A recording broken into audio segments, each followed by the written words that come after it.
Hello दोस्तों। नमस्कार। मेरा नाम है हबी और आप सुन रहे हैं डरावनी कहानी। दोस्तों, आप सभी से विनम्र विनती है कि आप मेरे YouTube चैनल को सब्सक्राइब करें। धन्यवाद। चलिए कहानी की ओर बढ़ते हैं। कहानी का नाम डोंगरपारा की छाया। स्थान डोंगरपारा, कोरबा जिला, छत्तीसगढ़। समय बरसात का मौसम।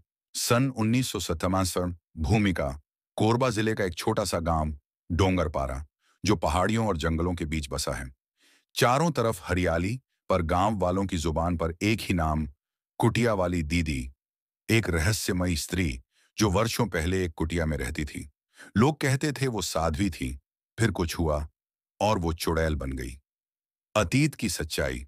आज से करीब 30 साल पहले डोंगरपारा के बाहर जंगल की ओर एक छोटी कुटिया थी। वहां रहती थी मालिनी दीदी। सुंदर, शांत और आयुर्वेद की झांता।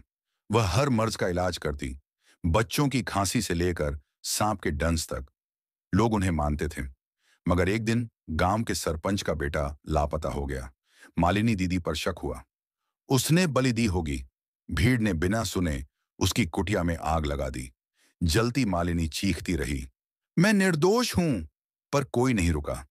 उस रात के बाद गांव में एक भी बच्चा पैदा नहीं हुआ, और जिसने भी जंगल के पास जाने की कोशिश की, वह कभी वापस नहीं आया। अब की कहानी।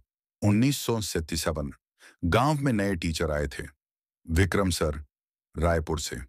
उन्होंने उस कुटिया की बातों को अंधविश्वास कहा। ऐसी चुड़ैलें सिर्फ किताबों में होती हैं, उन्होंने गांव के बच्चों को कहा। एक दिन बारिश के कारण स्कूल बंद हुआ। जिज्ञासावश विक्रम सर उस कुटिया को देखने निकल पड़े। हाथ में टॉर्च, जेब में माचिस और दिल में सिर्फ जिज्ञासा। कुटिया के पास। कुटिया अब भी वैसी ही थी, जली हुई पर टूटी नहीं थी। चारों ओर सन्नाटा। अचानक एक साया सामने से गुजरा। कौन? विक्रम चिल्लाए। कोई जवाब नहीं। टॉर्च झपकी और वो दिखी, एक औरत। लंबे उलझे बाल, सफेद आंखें, जलती हुई चमड़ी और मुंह से लगातार फुसफुसाहटें।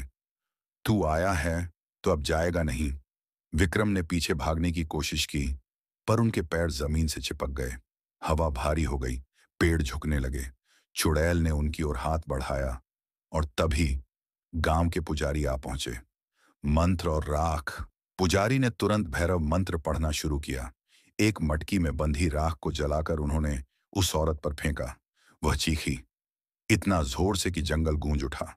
एक भयानक प्रकाश हुआ और सब अंधेरे में गायब हो गया। अगली सुबह विक्रम बेहोश मिले, नदी किनारे। वो अब कुछ नहीं बोलते, बस दीवार की ओर देखते रहते हैं। गांव वालों ने फिर कभी उस कुटिया की तरफ कदम नहीं बढ़ाया। और हाँ, वो जगह अब छाया डोंगर कहलाती है। रात में वहां से औरत की हंसी आती है, और जो भी कहे ऐसी चुड़ैलें नहीं होती, वो अगली सुबह नहीं मिलता।